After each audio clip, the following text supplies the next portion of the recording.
성경 말씀 고린도전서 11장입니다.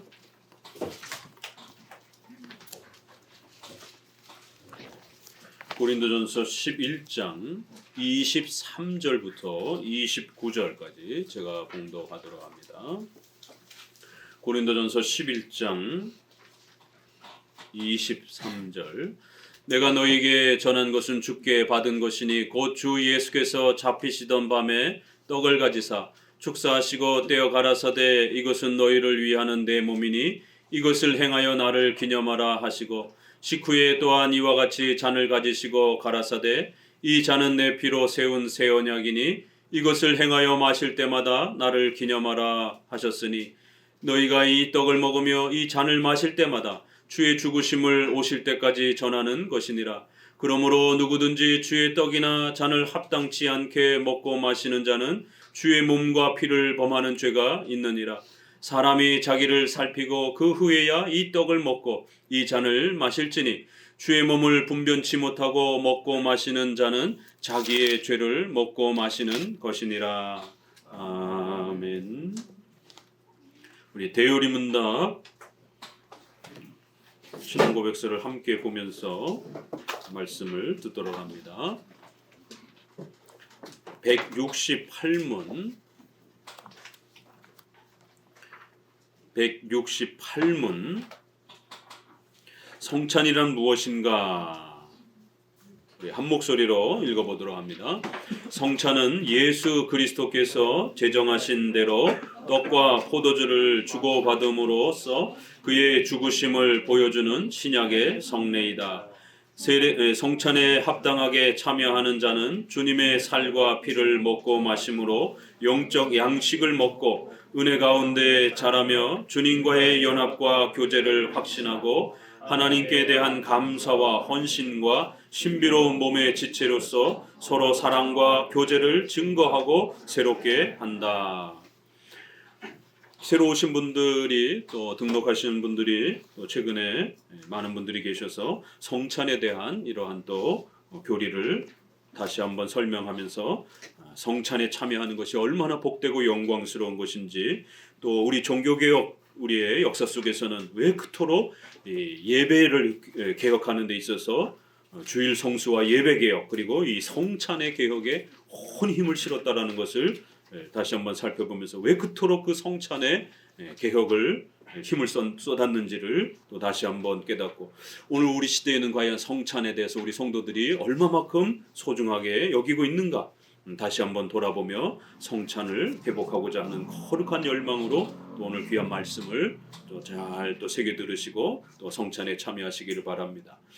167문을 보게 되면 우리는 세례를 어떻게 잘 증진할 수 있는가라고 물으면서 꼭 필요하면서도 대단히 무시된 세례를 증진시킬 의무는 우리가 평생에 행해야 할 것이다. 세례와 성찬 모두 마찬가지죠. 세례도 무시당하고 성찬도 무시당하는 그런 시대에 오늘 우리가 살고 있습니다. 세례에 대해서 제대로 교육받지도 않고 그저 주기도문 외워오라고 그러면 세례 준다라고. 제가 그렇게 세례를 받았습니다. 고등학교 때에 그렇게 교회 좀 다니니까 주기도문 외워오라고 그러면은 세례 준다라고. 세례 교육을 교회 안에서 단 한 번도 제대로 받아본 적이 없습니다. 성찬도 역시 마찬가지고 성찬 교육도 제대로 한번 체계적으로 배워본 적이 없습니다. 사도신조 우리 신앙의 가장 근본 뼈대요 핵심이라고 하는 사도신경도 배워본 적이 없습니다. 거의 어려서부터 모태신앙 형태로 이렇게 신앙을 자랐음에도 불구하고 더더욱이나 장로교회에서 자랐음에도 불구하고 이러한 저의 어린 시절을 보게 됩니다. 왜 오늘날 한국교회는 세례를 이렇게 무시할까요? 성찬을 왜 이렇게 무시할까요? 결국 그것은 세례와 성찬의 교리를 가르침을 제대로 교회 안에서 교육받지 못했고 그것이 얼마나 소중하고 위대한 것인지를 제대로 목회자 스스로가 신학교육을 통해서 배우지를 못했기 때문에 이런 일이 벌어지는 겁니다.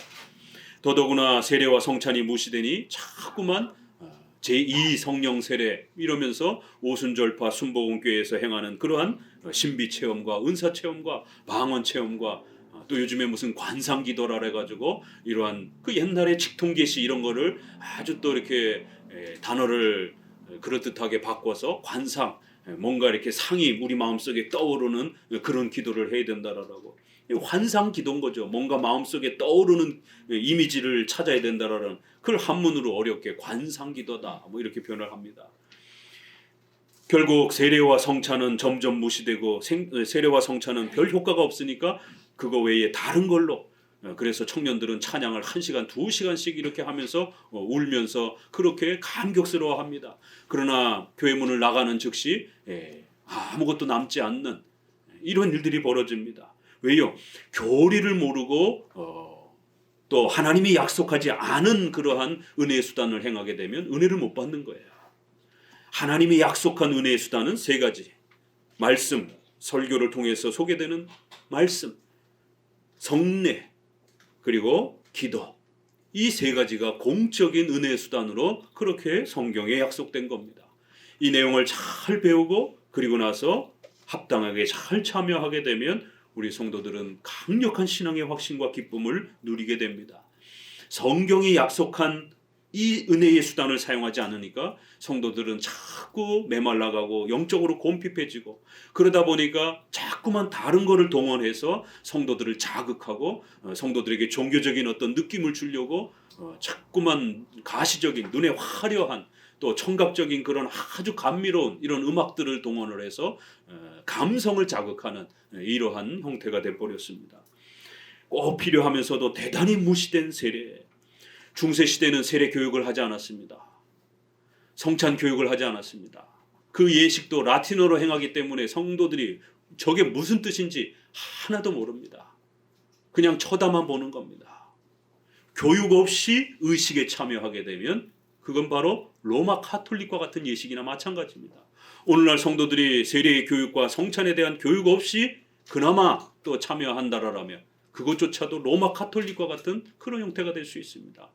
종교개혁자들은 이렇게 의미를 모르고 예식에 참여하는 이러한 행위들을 신성모독적 행위라라고 그렇게 책망했고, 더더구나 가톨릭의 미사는 그리스도의 죽으심을 반복하는 그런 의미를 더더구나 담고 있기 때문에 우상숭배라고까지 이렇게 아주 엄중하게 책망했던 겁니다. 교회의 예식이 성경으로부터 올바르게 이렇게 확립되어서 그 근거를 가지고 집행되지 않는다라면 자칫 잘못하면 신성모독과 우상숭배적 행위가 될 수 있음을, 샤머니즘과 미신적 행위가 될 수 있음을 명심하셔야 됩니다. 우리가 원하고 우리가 즐기기 위해서 종교적인 어떤 걸 만들어내는 것이 아니라 성경이 우리에게 무엇을 가르치고 있는가. 만약 우리가 구약시대에 살고 있다면 우리는 목숨을 걸고 성전에 참여하고 3대 절기, 5대 제사를 열심히 행해야 되는 겁니다. 예수님이 오시기 전까지는 그것이 구약의 예배법이었기 때문에.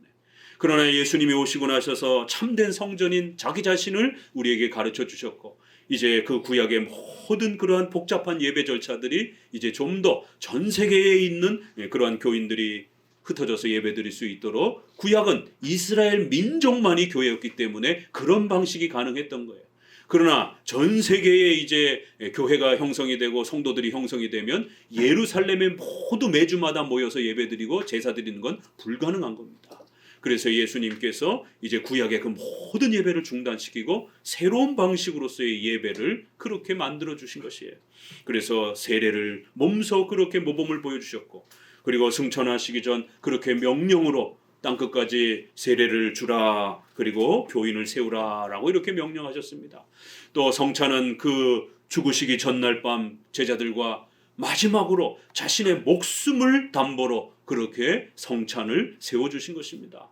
그리고 구약의 유월절을 더 이상 행하지 말고 이제는 성찬을 행하라라고 이렇게 세워주신 것입니다.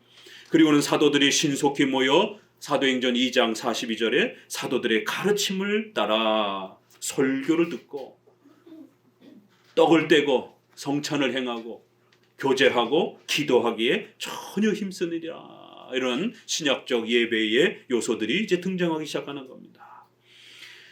꼭 필요한데 대단히 무시된 그러한 세례와 성찬을 증진시킬 의무가 더더구나 우리는 평생토록 해야 된다는 겁니다. 이건 한두 번 해가지고 이렇게 회복되어지고 그 풍성함을 누릴 수 있는 게 아니라 평생토록 노력하고 연습하면 평생토록 그 풍성함을 더 맛볼 수 있는 것입니다.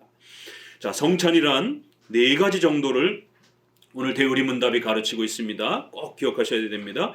예수님이 제정하신 것인데, 예수님이 제정하신 것이다라는 것, 이건 사람이 만든 게 아니라는 겁니다. 예수님이 제정하시고 만드신 것이다. 그렇기 때문에 반드시 참여해야 된다라는 겁니다. 떡과 포도주를 주고받음으로, 떡과 포도주라고 하는 요소, 수단을 사용해서 이제 첫 번째, 그리스도의 죽으심을 보여주는 그러한 외적 표시라는 겁니다. 예수님이 우리를 대신하여 십자가에 우리의 죄값을 대신 치르시기 위하여 십자가에 몸이 찢겨지고 피를 흘려주신 그 십자가의 위대한 그리스도의 희생과 공로를 바로 이 떡을 목회자가 떼어주고 떡을 찢고 또 포도주를 붓는 이러한 모습들을 통해서 외적인 이러한 감각과 외적인 수단들을 통해서 2000년 전에 십자가에 못 박혀 그 몸이 갈기갈기 찢겨지시고 피 한 방울 모두 쏟으시며 우리의 죄값을 대신 짊어지시고 그렇게 죽으신 그리스도의 위대한 희생과 또 그 공로를 우리에게 다시 그렇게 가르쳐 준다라는 겁니다. 맛보게 해준다라는 겁니다. 그래야 성찬에 합당하게 참여하는 자는, 성찬에는 반드시 합당하게 참여해야 되는 자격에 대한 바른 검증이 있어야 된다라고 말합니다. 함부로 참여하면 안 된다라고 말합니다. 이제 합당하게 참여하는 방법은 뒤에 한 번 더 설명이 됩니다. 주님의 살과 피를 먹고 마심으로 영적 양식을 먹게 된다. 두 번째, 성찬의 두 번째 효력은 예수 그리스도의 십자가의 죽으심과 그 희생뿐만 아니라 떡과 포도주는 양식을 뜻합니다. 그래서 떡을 먹고 포도주를 먹으며 배부름을 느낄 때에 우리의 육체가 건강하고 배부름과 든든함을 경험하는 것처럼 예수 그리스도는 우리의 영의 양식이 되신다라는 거예요. 예수님이 날마다 우리와 함께 하셔서 우리에게 은혜를 베풀어 주시고 또 그의 말씀을 공급해 주시면서 강력하게 우리를 붙들어 주셔야만이 우리가 하루하루를 살아갈 수 있다는 것이. 그래서 그리스도와 연합하여 그리스도와 동행하고 그리스도와 하나가 되어 그리스도의 강력하신 그 은혜로 우리가 날마다 체험을 우리의 영혼이 그렇게 누리고 있다는 것. 영적 양식을 공급받는 그러한 귀한 은혜들을 우리가 깨닫게 된다는 거예요. 물과 떡이라고 하는 술의 개념이 아니라 이 음료의 개념입니다. 거룩한 밥이요, 거룩한 음료요, 이렇게 표현하기도 합니다. 서양의 서구의 이러한 그 표현이기 때문에 브레드에서 빵으로 이렇게 표현된 거고, 우리는 빵을 주식으로 먹지는 않습니다. 우리의 번역으로 하게 되면 밥의 개념에 훨씬 가까운 겁니다. 그리고 물의 개념입니다. 음료. 그래서 밥과 물은 없으면 죽는 겁니다. 그렇기 때문에 예수 그리스도께서 날마다 우리에게 은혜를 공급해 주시지 않는다라면 우리는 죽을 수밖에 없다라는 것, 바로 이것을 고백하면서 예수님이 오늘도 하나님 보좌 우편에 계셔서 그의 성도들을 위하여 기도해 주시고 말씀을 공급해 주시고 또 우리와 연합하여 끊임없이 그 크신 은혜를 부어주시고 공급해 주신다라고 하는 이 귀한 또 은혜를 또 우리가 맛보는 겁니다. 주님의 살과 피를 먹고 마신다라고 해서 비록 떡과 포도주를 외적인 도구로 사용하지만 로마 가톨릭처럼 떡과 포도주가 진짜로 예수님의 살과 피로 바뀌어서 예수님의 살과 피를 먹는 건 아닙니다. 그렇게 되면 식인종이 되는 겁니다. 로마 가톨릭은 사제가 너무너무 능력이 대단해서 사제가 기도를 하면 이 떡과 포도주가 진짜 예수님의 살과 피로 바뀐다라는 거예요. 결국 그 가르침, 화채설은, 로마 가톨릭의 화채설은 교황과 사제들의 능력이 막강하다라는 것을 그런 식으로 표현하는 거예요. 아니, 이런 일상적인 떡이 어떻게 진짜 예수님의 살로 바뀝니까? 사제의 기도의 능력에 의해서 그렇게 바뀐다라는 거예요. 결국 사제가, 교황이 어마어마한 그들이 능력을 갖고 있다라는 것을 그런 식으로 그 교리를 통해서 가르치는 겁니다. 그러나 우리 장로교는 사제나 목사의 능력에 의해서 이 떡이 예수님의 살로 바뀌는 게 아닙니다. 이거는 도구로 사용하는 겁니다. 여전히 떡과 포도주인 것입니다. 그러나 그 상징적 의미를 우리에게 가르치면서 우리가 그것을 먹고 마실 때에 예수 그리스도의 살과 피를 먹고 마시는 것처럼 그리스도를 우리가 영적으로 먹고 마시는 것이지 육체적으로 뜯어먹는 그런 개념이 절대로 아닙니다. 이런 개념들을 잘 이해하셔야 되는 겁니다. 믿음으로 그리스도와 우리가 하나 되고 그리스도와 연합한다라고 하는 그러한 표현을 그리스도의 살과 피를 먹는다라고 이렇게 표현한 겁니다. 예수님이 너와 내가 하나가 된다라는 것을 요한복음에서 그렇게 나의 살을 먹고 마시는 자는 이렇게 표현하는 겁니다. 예수님께서 그렇게 우리가 예수님과 연합하고 하나 된다라는 의미를 이 떡을 먹는 자는 내 살을 먹는 것이다 라고 이렇게 연결해서 가르쳐 주신 겁니다. 이걸 이해하지 못한 바리새인들은 우리가 식인종입니까? 어떻게 당신을 뜯어먹을 수가 있습니까? 예수님의 살과 피를 먹는다라는 것을 이 떡을 먹는 자는 곧 나를 먹는 것이다라고 하는 것을 왜 이렇게 이해를 못하느냐라고 책망을 하는 거예요. 우리의 어리석음 때문에 예수님의 살과 피를 먹어야 된다라고 하니까 그럼 우리가 식인종이 되는 겁니까? 라고 이렇게 자꾸만 이해하는 거예요. 이거는 물질적으로 먹는 게 아니라 믿음으로 영적으로 먹는 것이에요. 그래서 그 의미를 더 그렇게 실제적으로 와닿도록 주님의 살과 피를 먹고 마시는 이렇게 표현한 겁니다. 그리하여 상징적인 떡과 포도주를 사용하지만 그 도구들을 사용하여 우리가 성찬에 참여하게 되면 그리스도와 하나가 되는, 그리스도와 우리가 연합하여 하나가 되는 이러한 표현을 살과 피를 먹음으로 그 떡과 포도주가 우리 몸속에 들어오는 것처럼 그리스도와 우리가 하나 된다라는 것을 이런 강력한 연합의 이런 모습으로 표현을 한 겁니다. 영적 양식을 먹고 그리스도께서 하나 되어 우리를 끊임없이 붙잡아 주시고 은혜를 공급해 주시는 그런 은혜의 역사가 성찬에서 일어난다라는 겁니다. 찬양 2시간, 3시간씩 한다고 해가지고 은혜가 충만하는 게 아닙니다. 물론 찬양도 필요합니다. 그러나 그보다 더 중요한 것은 성찬에 참여해야 진짜 하나님이 약속하신 은혜가, 이 강력한 은혜가 우리에게 주어진다라는 거예요. 성찬을 빼뜨리고 찬양만 2시간, 3시간씩 부르면 은혜가 주어지지 않는 것입니다. 그리고는 은혜 가운데 자라며 주님과의 연합과 교제를 확신하고, 바로 그리스도의 살과 피를 먹는다는 게 무슨 의미인지를 한 번 더 설명합니다. 은혜 가운데서 자라가는 거예요. 성찬은 성화의 표시를 주는 겁니다. 자, 세례는 칭의의 표시를 주는 겁니다. 그래서 단 한 번만 주는 겁니다. 칭의되는 것, 우리가 거듭나서 하나님의 자녀가 되는 것, 이건 단 한 번만 선언해 주면 되는 거예요. 또 선언하게 되면 지난번 선언한 건 가짜가 돼버리잖아요.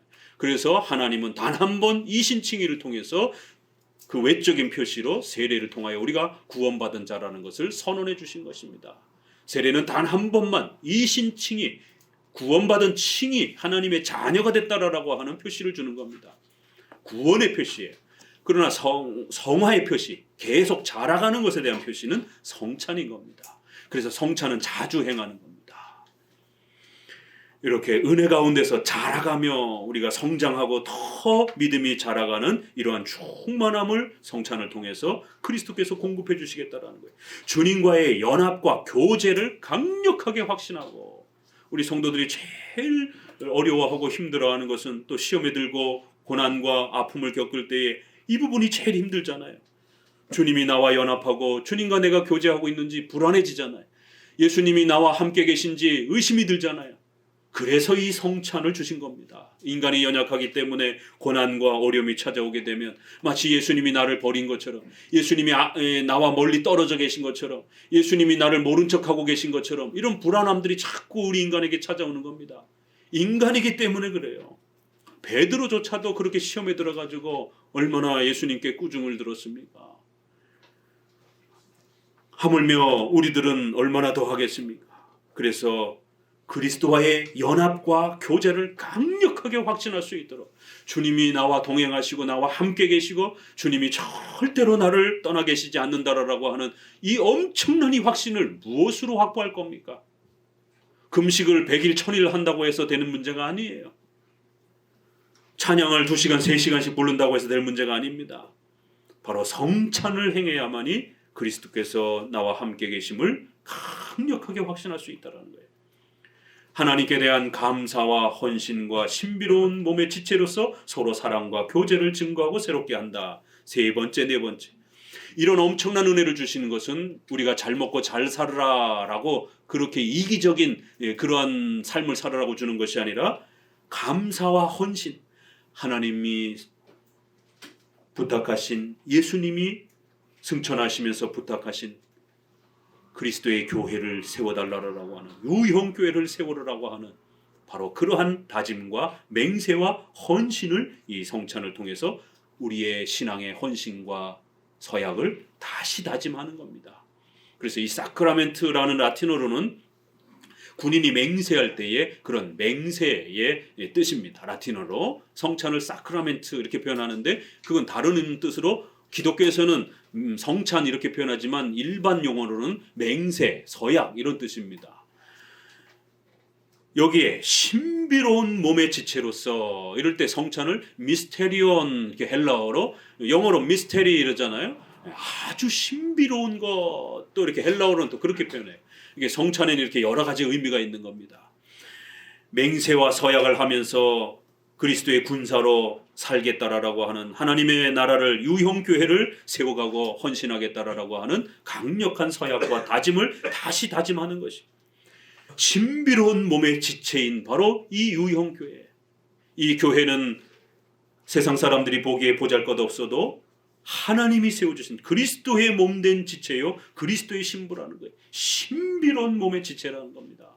그래야 여러분들이 등록을 하고 몸된 교회에 성도가 되는 것은 이 신비로운 그리스도의 몸의 교제로서, 그렇게 지체로서 공적으로 받아들여지는 겁니다. 하나님의 나라를 세우기 위하여 다짐하고 또 그 교회를 함께 지켜가기로 그렇게 또 헌신의 고백이 따라가는 겁니다. 네 번째는 그 일을 위해서는 성도들이 싸우고 다투고 이래가지고는 절대로 전도가 안 됩니다. 절대로 교회가 유지되지 못합니다. 사랑과 교제로 성도들이 하나 되고 연합하는 그러한 다짐과 서약을 하는 시간들입니다. 그래서 성도들이, 수많은 이 사람들, 다양한 사람들이 한 공간 안에서 예배드리고 신앙생활을 하다 보면 다투기도 하고 오해도 발생이 되기도 하고 나하고 좀 마음에 들지 않는 분들도 때로는 오기도 하고 또 불편해져서 또 어떤 갈등이 일어나기도 하고, 그거 어떻게 풀 겁니까? 그런 갈등과 마음의 불편함이 있으면서 어떻게 예배 드리실 겁니까?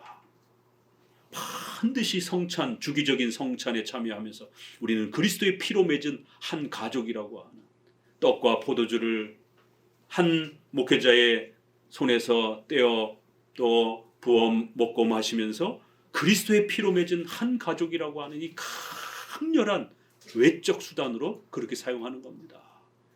이것만이 수많은 성도들의 다양함들을 하나로 묶어줄 수가 있습니다. 그리스도의 피로 나도 용서했고 저도 용서해 주신 그러한 그리스도의 지체들인데 무엇 때문에 내가 조금 불편하다고 해서 그 성도를 불편하게 생각하고 미워하고 그러겠느냐라는 것이, 예수님이 십자가에 피 흘려 그렇게 구해주신 그런 성도란 말이에요. 나한테 조금 마음에 안 든다 할지라도 예수님은 그를 위해서 피 흘려주신 그런 성도란 말이에요. 그래서 그리스도의 몸과 피를 상징하는 이 떡과 포도주를 먹고 마시며 성찬에 참여할 때마다 그리스도의 피를, 그리스도의 몸을 강렬하게 그렇게 또 외적 표시로 사용하면서 우리는 그리스도의 피로 맺은 한 가족이라는 이 다짐과 또 은혜를 확신하고, 그리하여 성도들의 사랑과 교제를 또 그렇게 고백하는 것입니다.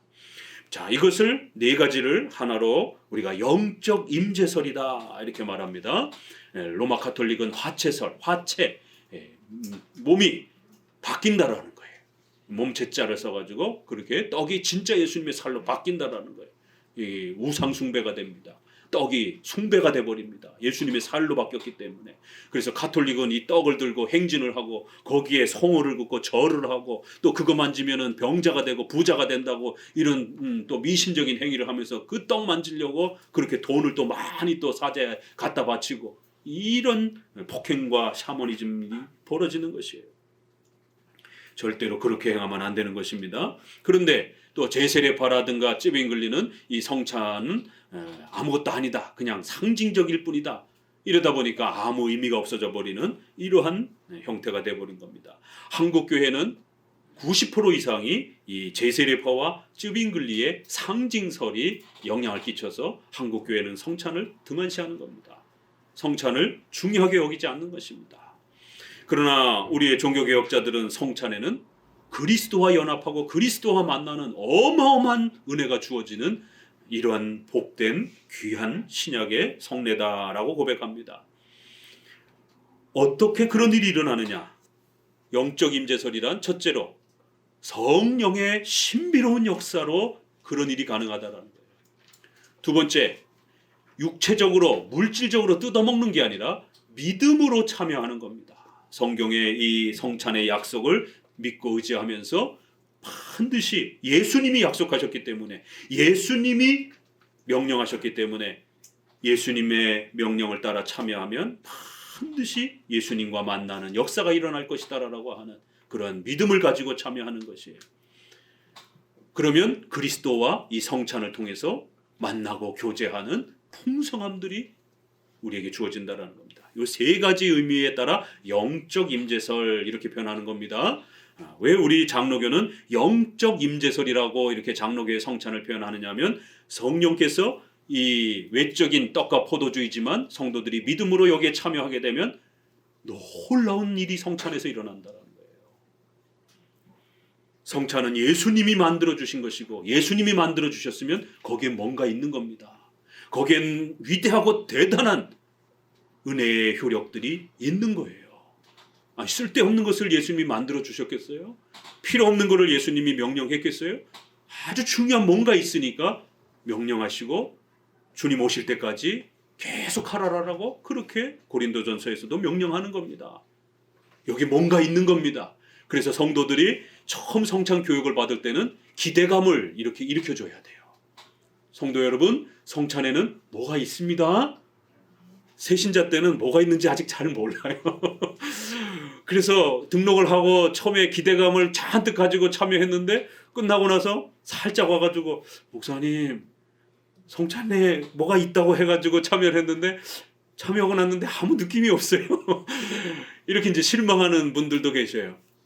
괜찮습니다. 성찬은 그 순간에 하나님의 커다란 역사가 일어나기도 하고, 또 성찬을 끝나고 집에 돌아가서 은혜가 주어지기도 하고, 또 일상생활하는 중에 여러분들이 어려움에 처하게 되면 그 성찬을 통해서 약속했던 은혜가 갑자기 여러분의 마음속에 충만해지기도 하는, 그 때는 하나님이 정하신다 이렇게 약속합니다. 그래서 성찬은 자꾸 배워야 되고, 교리에 대한 이해가 부족해서 그 풍성함들을 못 누릴 때도 있는 거예요. 또 내가 합당한 참여의 자세와 자격을 잘 갖추질 못해서 그 은혜가 아직 미흡하기도 한 겁니다.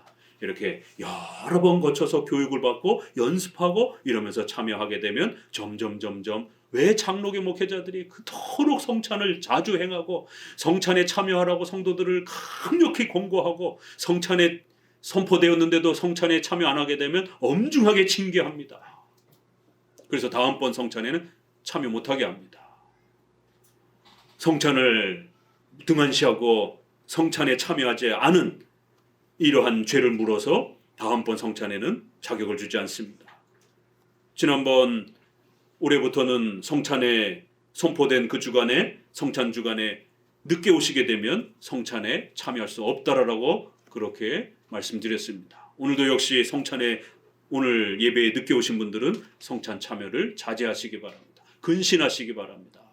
적어도 성찬이 집행되어지는 그 예배 때는 더 준비하시고 더 일찍 오셔서 성찬에 큰 은혜가 임하도록 기도하고, 또 자기 자신이 혹시 범죄한 일이 있는지 자기 자신을 살피고, 이러한 성화의 수단으로 그리스도께서 세워주신 이 소중한 명령을 등한시한, 또 게으르게 행한 자신의 죄를 반성하시면서 근신하셔야 돼요.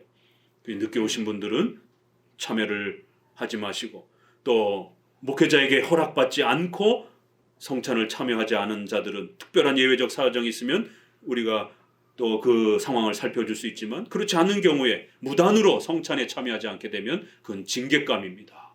그래서 성찬의 다음 자격을 잃게 됩니다. 왜 장로교는 이렇게 성찬을 너무너무 소중히 여기는가?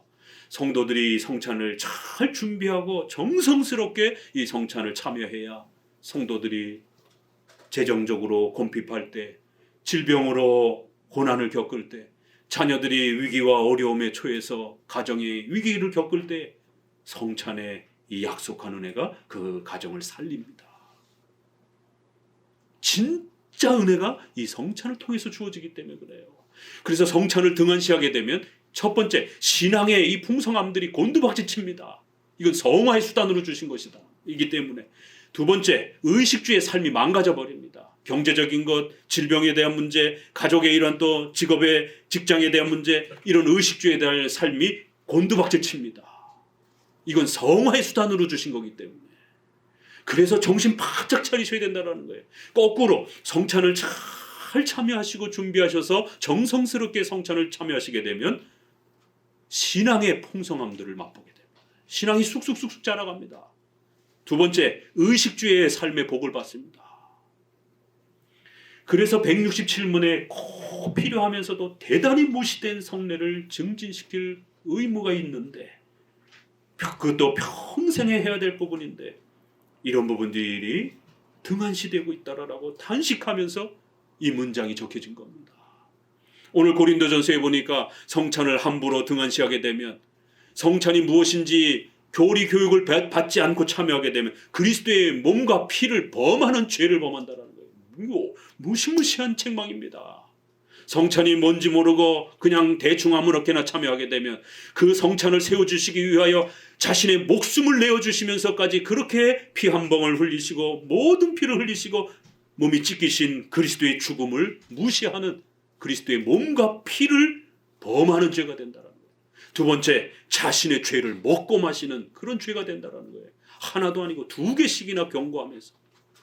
그리고 30절 31절에 그러기 때문에 너희가 성찬을 등한시해서 너희 중에 잠자는 자들, 성경은 죽은 자를 갖다가 잠자는 자라 이렇게 늘 표현합니다. 징계받아 죽은 자들이 있고 병든 자들이 있고 하나님 앞에 고통받는 자들이 있다는 거예요. 성찬 등한시하게 되면 질병으로 하나님이 치시기도 하고 죽음으로 치시기도 하고 또 가정과 직장과 삶의 어려움을 겪도록 징계하시기도 합니다. 고린도서 보세요. 이러한 죄를 범하게 되고 그러한 죄들은 죽음으로 질병으로 벌받아 마땅하다라고 너희 가운데, 고린도 교회 가운데 지금 그런 상황이 벌어졌다라고 권면하고 책망합니다. 그래 속히 회복하라라고. 성찬을 회복해야만 지금 질병과 고통을 겪는 자들이 회복될 거다라고 그렇게 경고합니다. 대우리 문답의 분량에도 성례가 이렇게 많은 거예요. 중요하기 때문에. 자, 169문을 또 같이 읽어봅니다. 제가 먼저 읽습니다. 성찬식을 통하여 그리스도의 떡과 포도주를 어떻게 주고받으라고 명령하셨는가? 답. 그리스도께서는 자신의 말씀을 기도로 떡과 포도주를 일반적 용도에서 성별하고 떡을 취하여 떼어서 떡과 포도주를 성찬에 참여하는 자들에게 나누어 주도록 하셨다. 또한 수찬 자들은 동일한 주님의 명령을 따라 그리스도의 몸이 그들을 위하여 찢겨지고 주어졌으며 그의 피가 흘려지신 것을 감사히 기억하면서 떡을 취하여 먹고 포도주를 마시라고 하셨다. 자, 그럼 이 영적 임재설이라고 하는 이 독특한 장로교회의 이러한 성경적 성찬의 이 의미들을 우리가 어떻게 합법적으로 성경적으로 또 이렇게 시행해야 되는가, 어떻게 주고받아야 되는가, 어떻게 참여해야 되는가를 이제 구체적으로 소개하는데요. 말씀을 맡은 목사가 이것을 행해야 된다는 거예요. 장로나 성도는 절대로 성례를 집례할 수 없다라는 겁니다. 우리 장로교는 또 여자 목사를 인정하지 않기 때문에 여자 목사에게 성례를 받는 것은 그것은 비성경적인 것으로 또 그렇게 평가합니다. 반드시 남자 목사에 의해서 그렇게 집례되어야 되고, 두 번째, 성찬 제정의 말씀을 가르쳐야 된다는 겁니다. 그래서 성찬과 관련된 구절을 소개하고 그 뜻을 설명해 줘야 된다라는 거예요. 왜요? 성찬의 뜻이 뭔지 모르고 참여하면 안 되기 때문에. 두 번째는 합법적인 성찬이 되기 위해서는 성찬의 말씀을 읽고 가르쳐 줘야 된다라는 거예요. 그리고 세 번째, 감사와 기도로 떡과 포도주를 일반적 용도에서 성별하는 그러한 또 절차가 있어야 된다라는 겁니다. 이 떡과 포도주는 조금 전까지는 얼마든지 우리가 일반적으로 먹는 떡과 포도주였습니다. 그러나 이제 교회 예식을 통해서 목회자가 성별 기도를 하게 되면 그때부터는 거룩한 예식의 수단으로 사용하는 것입니다. 그러나 사제들, 교황들처럼 기도했다고 해서 갑자기 예수님의 살로 그렇게 바뀌는 건 아닙니다. 그래서 그 살을 만지면 막 병이 낫고 막 기적이 일어나는 그런 이상한 떡으로 바뀌는 건 아닙니다. 우리 장로교 목회자들은 성별 기도를 하는 것입니다. 그래서 일상적인 그러한 떡과 포도주에서 거룩한 교회의 예식을 위하여 성별하는 그러한 수단으로서 반드시 기도해야 된다라고 말합니다. 그렇기 때문에 성찬이 끝나고 나서 남는 것은 성도들이 나눠 먹고 막 애들 주고 이러면 안 되는 거예요. 조금 전까지 우리가 거룩하게 그리스도의 이러한 몸과 피로서 사용했던 그러한 소중한 은혜의 이러한 수단의 요소들이기 때문에 성도들은 그 은혜의 충만함을 잘 간직할 수 있도록 이 떡에 대한 부분들을 함부로 그렇게 취하지 않도록 주의해야 된다는 겁니다. 그래서 전통적으로 우리 교회법에서는 목사님 가정에서 그거를 또 소비하고, 예전에는 그거를 땅에다 묻었어요. 그 성별성을 그래도 존중하기 위해서. 그런데 지금은 땅이 없어요. 주변에 땅이 없다 보니까 그렇다고 이걸 버릴 수도 없고, 우리가 소중하게 거룩하게 사용했던 거를 끝나자마자 쓰레기통에 확 버리게 되면 이 인간은 이 이미지 감정이 연결이 되기 때문에 조금까지 거룩하게 사용했던 것들을 이걸 쓰레기통에다 확 집어 던져 버리게 되면 에이 뭐 성찬이 아무것도 아니네, 이런 또 이미지가 확 깨져 버리는 그런 위험성이 있기 때문에 함부로 쓰레기통에 이렇게 버리고 그러면 안 되는 겁니다. 그래서 목회자 가정에서 이것을 먹을 수 있도록 그렇게 또 교회법으로 정하기도 합니다. 왜냐하면 성경의 고린도전서에서는 그 남은 떡을 어떻게 취급하라라고 하는 구체적인 설명이 없기 때문에 이건 교회법으로 상식적 수준에서 그렇게 정한 겁니다. 그리고는 떡을 취하여 떼어서 성도들에게 떡과 포도주를 나눠주라, 이게 네 가지를 소개합니다. 마지막 네 번째는 떡과 포도주 모두를 취하여 성도들에게 주라는 겁니다. 또한 수천자들도 역시 주님의 명령을 따라서 참여하시고 그 몸이 그들을 위하여 찢기고 그렇게 주어진 것을 떡을 떼어 먹을 때 그렇게 또 묵상하시면서 그 그리스도의 피가 흘려지신 것을 또 그렇게 묵상하시면서 감사히 기억하면서 그렇게 떡과 포도주를 먹고 마시라는 것입니다. 요 네 가지를 꼭 기억하시고, 요 네 가지가 있어야 합법적인 성경적 성찬이 됩니다. 복잡한 다른 가톨릭의 미사처럼 이런 복잡한 예식이 없어도 돼요. 적어도 요 네 가지는 반드시 있어야 성경적 성찬이 되는 겁니다. 170문 성찬에 합당하게 참여하는 사람들은 이 예식을 통해서 그리스도의 몸과 피를 어떻게 먹고 마시는가 읽어봅니다. 주의 성찬에서 그리스도의 몸과 피가 떡과 포도주 안에 함께 혹은 아래에 물질적으로나 육체적으로 임재하는 것이 아니고 그 외형적 도구들이 받는 자들의 외부 감각에 실제로 느껴지듯이 참으로 그리고 실제적으로 믿음으로 받는 자들에게 영적으로 임재한다. 그러므로 성찬의 성례에 합당히 참여하는 자들은 물질적으로나 육체적으로가 아니고 영적으로 그리스도의 몸과 피를 받아 먹고 마시는 것이다. 하지만 그들은 십자가에 달려 죽으신 그리스도와 그의 죽으심에서 오는 모든 혜택을 믿음으로 자신들에게 받아 적용하는 한에서 참으로 그리고 실제적으로 먹고 마시는 것이다. 영적 임재설 의미를 다시 한번 재차 설명합니다. 핵심된 단어를 전치사로 이렇게 또 부사로 이렇게 표현을 해서 물질적으로 육체적으로 떡과 포도주 그 안에 바깥에 옆에 이런 식으로 떡이 그리스도의 몸으로 바뀌는 건 아니다라는 거예요. 이건 로마 카톨릭과 루터파의 공제설의 이런 잘못된 성찬 개념입니다. 절대로 물질적으로 육체적으로 뜯어먹는 것처럼 이렇게 생각하게 되면 큰일 나는 겁니다. 그렇다고 해서 성찬을 무시하고 성찬에 아무것도 없는 것처럼 취급하면 안 됩니다. 성찬에는 참으로 실제적으로 뭔가 있다라는 거예요. 그래서 참으로 실제적으로 이런 단어를 굉장히 지금 많이 쓰고 있는 겁니다. 성찬에는 진짜 뭐가 있습니다. 참으로 진짜 뭐가 있다라는 거예요. 참되다라는 말을 쓴 겁니다. 그리고 실제적으로 성찬에 그리스도의 그러한 은혜와 연합이 있다라는 거예요. 다만 그리스도를 만지듯이, 그리스도의 발을 잡듯이, 그리스도의 손을 잡듯이 이렇게 물질적 영적으로 뭔가를 성찬에서 만지는 것처럼 이렇게 상상하시면 안 된다라는 거예요. 그리스도의 몸은 저 우주 저편으로 승천하시고 난 이후에 재림 때만 오시기 때문에 그 인성을 우리가 만지거나 이렇게 확인할 수 있는 건 아닙니다. 그럼 어떻게 그리스도와 우리가 만나는가? 성령의 신비로운 은혜를 통해서 우리 성도들의 믿음을 사용해서 그걸 영적으로 이렇게 표현한다라는 겁니다. 물질적으로 육체적으로 아니라 영적으로 그리스도의 몸과 피를 받아 먹고 마시는 겁니다. 모든 그 은택을 믿음으로 우리에게 그렇게 적용하는 겁니다. 이 설명 꼭 기억하시기 바랍니다. 참으로 실제적으로 영적으로 그리고 믿음으로 참여하는 것입니다. 그렇기 때문에 이것은 외적으로 이렇게 이제 우리의 감각에 주시는 거라 성찬이 집례되어질 때는 반드시 눈을 뜨고 참여하셔야 됩니다. 간혹 보면 성찬을 행할 때 눈을 감고 묵상한다라고 이렇게 계시고 그러는데 눈을 뜨고 성찬의 떡을 바라보시고 또 성찬이 떼어지는 몸이 그리스도의 몸이 찢겨지는 또 성찬이 부어지는 그리스도의 몸의 피가 부어지는 이런 모든 것들이 시각, 청각, 감각 또 우리의 이 모든 외적 감각을 통해서 외적인 은혜의 수단으로 준 거기 때문에 이 모든 외적인 은혜의 수단들을 사용해야 되는 겁니다.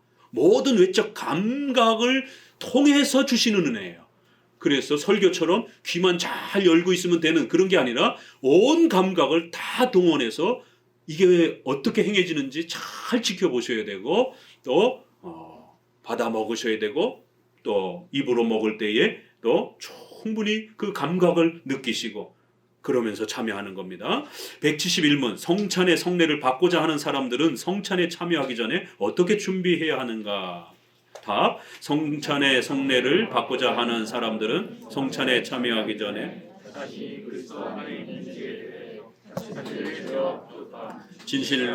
자신들의 지식과 믿음과 회개의 분량에 대해서 자신을 살핌으로써 준비해야 한다. 또한 그들은 하나님과 형제들에 대한 사랑, 모든 사람을 향한 자비, 자기 비에게 잘못한 사람들을 용서함, 그리스도를 따르고자 하는 갈망함, 그들의 새로운 순종을 검토함으로 그리고 깊은 묵상과 간절한 기도와 이런 은혜들의 실행을 계속 새롭게 함으로 성찬 준비를 해야 한다. 성찬은 그냥 아무 준비도 없이 헐레벌떡 와서 또 이번 주가 오늘이 성찬 주간이었어 이러면 안 된다라는 겁니다. 성찬이 적어도 우리가 2달에 지금 한 번씩 진행되고 있기 때문에 그 성찬에 빠지게 되면 참여를 못하게 되면 2달 뒤에 또 기다려야 되는 이런 일이 벌어지는 것입니다. 그래서 성찬이 선포가 되게 되면 열심히 준비하시고 성찬의 이러한 교리문답들을 다시 읽고 왜냐하면 자신들의 교리적 지식 그 교리를 통해서 성찬이 무엇인지를 배우는 거기 때문에 다시 한번 이러한 교리문답에 있는 성찬들을 읽고 또 회개의 분량에 대해서 자기 자신을 잘 살피고 혹시라도 크게 범죄한 일이 있는지 없는지를 돌아보고 누구랑 싸운 일이 있는지 또 십계명과 관련해서 심각한 범죄가 발생이 됐는지 돌아보는 겁니다. 그래서 성찬은 성화의 수단이라는 겁니다. 우리의 죄를 브레이크를 걸어주는 것이에요. 성찬이 없게 되면 내가 죄를 졌는지 안 졌는지도 자기도 안 돌아보고 그냥 막 바쁘게 살아가는 겁니다. 적어도 성찬이 선포되면 자기 죄를 돌아보는 시간들이에요. 그래서 내가 혹시라도 잊고 있었던 그런 어떤 범죄들을 내가 미처 회개하지 못한 것이 있는가? 지난 2달 동안을 성찬이 끝나고 나서 지금까지의 시간들을 돌이켜보면서 어떠한 죄가 있는지 살피고 그 죄들이 떠오르면 회개하고 또 형제들에 대한 사랑과 또 앞부분에 첫 번째 읽었던 그 정의를 좀 더 반복해서 설명하는 겁니다. 간절한 갈망함과 또 새로운 유형교회를 섬기기 위한 순종을 검토하면서 깊은 묵상과 간절함으로 그렇게 성찬이 다가오는 그 시간을 기다리면서 잘 준비하셔야 된다는 거예요. 172문 자신이 그리스도 안에 있는지 혹은 성찬에 합당한 준비가 되어 있는지를 의심하는 자도 성찬에 참여할 수 있는가? 자신이 그리스도 안에 있는지 혹은 성찬에 합당한 준비가 되어 있는지를 의심하는 사람도 비록 그분에 대한 확신이 아직 없을지라도 그리스도에 대한 진정한 관심을 가질 수 있다. 만약 그가 이런 결핍을 매우 염려하여 그리스도 안에서 발견되고 악에서 떠나기를 간절히 원한다면 그는 하나님 보시기에 준비가 되어 있는 것이다. 그럴 경우 약하고 의심하는 신자들조차도 도움받을 수 있도록 약속이 주어진 것이며 또한 성례가 제정된 것이기 때문에 그는 자신의 불신앙을 애통하고 의심을 해결하도록 노력해야 한다. 그렇게 함으로써 앞으로 더욱더 신앙을 강화하기 위하여 성찬에 참여할 수 있을 뿐 아니라 반드시 참여해야 한다. 어떻게 이제 이 준비를 확인할 수 있는가? 그러면 두 가지입니다. 개인적으로 자기 자신을 잘 살피시고 당회는 또 성찬에 자격이 되는 사람들과 자격이 되지 않는 사람들을 또 잘 살펴줘야 됩니다. 사적으로 한번, 공적으로 한번. 사적으로 살피는 것은 자기 자신 스스로가 살피시면 되고 공적으로는 아까 말씀드린 것처럼 먼저 성찬에서 무단으로 빠진 이런 분들이라든가 또 성찬에 이렇게 예배 주간에 늦게 오신 분들이라든가 이런 분들은 공적으로 당회의 그러한 명령에 따라 성찬의 자격을 가질 수가 없습니다. 이 합당한 준비에 대한 이런 부분들을 잘 살펴야 된다는 겁니다. 왜냐하면 자칫 잘못하면 그리스도의 몸과 피를 범하는 죄가 되고 내 자신의 죄를 먹고 마시는 이런 죄가 된다라고 이렇게 경고하기 때문에 성찬의 자격이 합당하게 갖춰져 있는지를 잘 살피셔야 된다는 거예요. 그러니까 이 바로 성찬은 끊임없는 이 성화 죄의 이러한 그 정결함에 대한 이 장치인 겁니다. 그래야 우리 성도들이 중간중간 성찬을 행하면서 자기 자신을 끊임없이 돌아보면서 이렇게 죄악에 있어서 멀어져가는 삶을 살도록 그렇게 하나님은 성찬을 마련해 주신 것이에요. 그러나 혹시라도 이제 연약한 사람들이 있더라면 의심하는 사람도 비록 아직 확신이 아직 없을지라도 그가 그리스도를 갈망하고 소망한다라면 특별히 당회로부터 어떤 자격에 금지를 당하지 않았다라면 얼마든지 그런 분들은 참석할 수 있다라는 거예요. 이 성찬의 자격을 교회 역사 속에 보게 되면 두 가지 극단이 있습니다. 로마 카톨릭, 제세례파, 또 그 다음에 경건주의 계열의 이러한 분들, 또 그 다음에 최근에는 개혁주의와 청교도 안에 너무 지나치게 엄격하게 이렇게 세게 이 자격을 끌고 가는 이런 엄격주의 계열 쪽에서 성찬에 연약하니까 못 참석하게 하는 거예요. 성찬은 연약하기 때문에 주는 거예요. 그런데 연약하니까 성화의 이러한 외적인 삶에서 목사님이 보기에 부족하다고 판단이 되니까 성찬 참여하지 말아라라고 그런 식의 성화의 수준이라면 그런 식의 신앙 수준이라면 성찬에 참여하면 안 된다라고 너무 자격을 높이 너무 세게 자격을 요구하는 거예요. 그러면 대부분의 성도들은 성찬에 참여할 수가 없습니다. 목사님하고 장로님하고 그저 몇 분만 참여하게 되는 거예요. 그래서 최근에 이러한 청교도 극단적 이 칼빈주의 이거 하이퍼 칼비니즘 하이퍼 청교도라고 하는 이런 아주 너무 엄격하게 이렇게 개혁을 주장하는 극단적 이런 엄격주의를 목회를 하시는 분들은 웬만해서는 성찬에 참여를 못하게 시킵니다. 그러나 장로교는 웬만해서는 성찬을 참여시키는 거예요. 연약하기 때문에 주는 거기 때문에 그렇습니다. 그래서 이렇게 의심하고 확신이 없고 그런다 할지라도 당회로부터 어떤 공적인 그러한 책망을 받기 전까지는 비록 그러한 연약함과 또 기도 생활, 또 예배 생활, 또 성화의 이러한 생활 속에서 많이 실수하고 그렇다 할지라도 바로 그러한 연약함을 보강해 주기 위해서 이 성찬을 주신 거예요. 그래서 아주 정말 문제가 심각한 그런 사람들 빼놓고는 웬만해선 다 주는 거예요. 자, 그런데 또 다른 극단은 성찬을 그냥 아무한테나 막 주는 거예요. 이 사람 저 사람 다 주는 거예요. 그냥 세례도 안 받은 사람한테 막 주는 거예요. 또 최근에는 합동 측에서 어린이 성례를 총회에서 통과시켜 버렸잖아요. 여기저기서 어린이 세례와 어린이 성찬을 주자라고 하면서 감리교 성결교 다 통과가 됐습니다. 그러자 합동 측에서도 우리도 어린이 성례 행하자. 유아 세례와 어른 성찬만 이렇게 있었습니다. 장로교회는. 만 2세에서 유아 세례 받고 그리고는 14세, 우리 교단 헌법에는 14세. 14세에 성인 세례를 받는 거예요. 만 14세 때. 만 14세 때 유아 세례를 받은 아이들이 성인이 되어서 이제 자기 점검, 자기 부정, 자기를 살펴보고 자기를 근신할 수 있는 회개하며 엄격한 이러한 회개의 삶을 성찬을 통해서 그렇게 연습하고 훈련할 수 있는 자기 점검이 성화에서는 가장 중요한 요소입니다. 그런데 애들한테 금식하면서 회개하고 근신하라, 이거 어려운 겁니다. 그래서 장로교는 아이들을 보호하고 배려하기 위해서 미성년자이기 때문에 아이들이 그렇게 철저히 어른처럼 자기를 쳐서 부정하고 자기 부인, 자기 부정을 할 수가 없는 겁니다. 그래서 아이들을 배려하는 차원에서 이건 성화의 도구이기 때문에 아이들은 성찬에 금지시키는 거예요. 또 성찬의 교리를 아직 아이들이 충분히 이해하지 못하기 때문에. 유아 세례는 구원의 문제이기 때문에 아이들이 신앙 고백을 하지 못한다 할지라도 부모의 신앙 고백에 의해서 구원의 표시를 주는 겁니다. 유아라 할지라도. 그러나 성찬은 성화의 표시이기 때문에 성찬의 교리를 정확하게 이해할 수 있는 그러한 연령이 있어야 되는 거예요. 자기를 부인하고 자기를 부정하고 회개의 이러한 근신을 노력할 수 있는 그러한 힘이 있어야 되는 거예요. 그런 연령에 도달해야 되는 거예요. 그런데 장로교가 2000년 동안 지켜왔고 종교개혁 이후로 500년 동안 지켜온 거를 갖다가 오순절에서 하니까 우리도 하자 이러면서 합동측, 보수 장로교 가장 대표적인 합동측에서 어린이 세례를 허락해버렸습니다. 3세에서 13세까지도 세례 주자.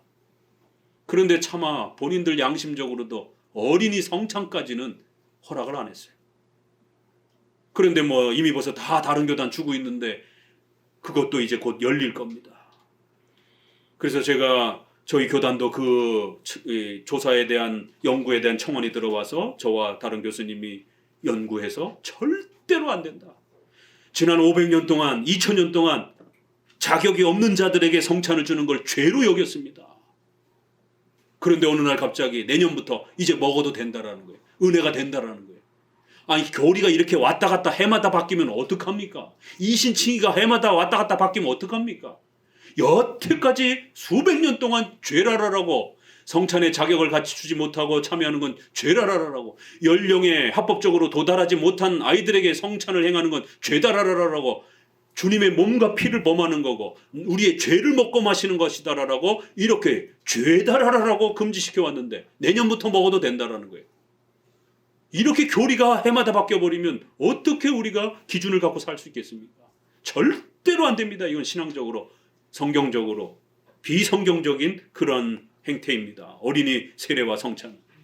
총회에 논문을 드렸고 총회가 다행히 스톱을 했어요. 그런데 목회자들이 무지하면 자꾸 또 헌의하는 거예요. 다수결 제도니까 장로 제도는. 그러면 또 나서서 의식 있는 목회자들이 신학자들이 반대해야 되는 것이고 이게 언제까지 지켜질지 참 안타까운 일입니다. 합동 측도 이렇게 무너졌기 때문에 장로교회가 목숨처럼 지켜왔던 이 소중한 보물들이 이렇게 무너져가고 있어요. 한쪽은 무시하고 안 해서 문제인데 1년에 한 번, 두 번 해도 그만 안 해도 그만 여태까지 이렇게 지내오더니만 이제는 또 로마 가톨릭처럼 칠성례를 만들고 또 성례를 아무나 막 참여시키고 성례를 그냥 마구잡이로 또 막 행하는 거예요. 성례를 마구잡이로 행해도 문제가 되고 성례를 아예 등한시하면서 안 해도 문제가 되는 겁니다. 지금 한국교회는 성찬의 위기와 경고의 시대 앞에 놓여져 있습니다. 고린도서의 이 책망 너희가 성찬을 함부로 행함으로 해서 너희 가운데 잠자는 자, 죽은 자도 있고 병든 자도 있고 하나님 앞에 판단을 받아 징계받은 자들이 수두룩하다라는. 성찬을 등한시하고 막 행하게 되면 교회가 하나님 앞에 무서운 징계를 받습니다. 이게 명백한 고린도서의 경고인 것이에요. 다시 한번 이러한 성찬의 의미들을 너무 엄격하게 해도 안 되고 그렇다고 너무 함부로 해도 안 되는 이 장로교회의 적절성을 가장 성경적인 그런 원칙으로 웬만해서는 주되 또 분명히 무자격자들은 당회가 잘 관리를 해서 그렇게 자격을 판단해야 된다는 거예요. 신앙을 강화하기 위하여 성찬에 참여할 수 있을 뿐만 아니라 반드시 참여해야 한다. 참여 자격을 가진 분들은 그렇게 참여를 해야 되고 또 173문에는 못 받게 해야 된다. 또 반대로 이제 당회의 권세를 소개합니다. 신앙을 고백하고 성찬을 받고 싶어하는 사람에게 성찬을 못 받게 할 수 있는가 읽어봅니다.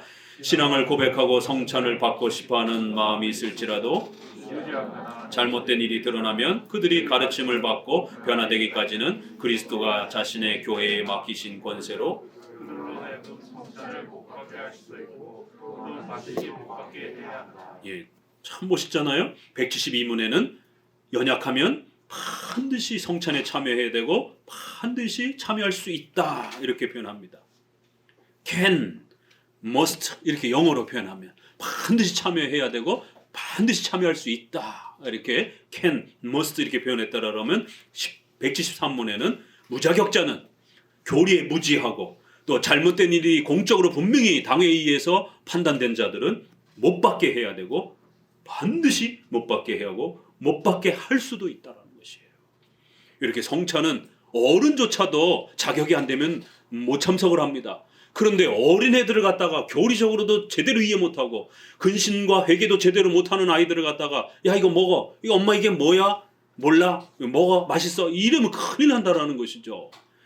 이게 지금 한국교회가 교리를 안 가르치니까 웨스트민스터 신앙고백서 이런 부분들을 주기적으로 안 가르치니까 뭐 애들도 주지 뭐 이렇게 되는 거예요.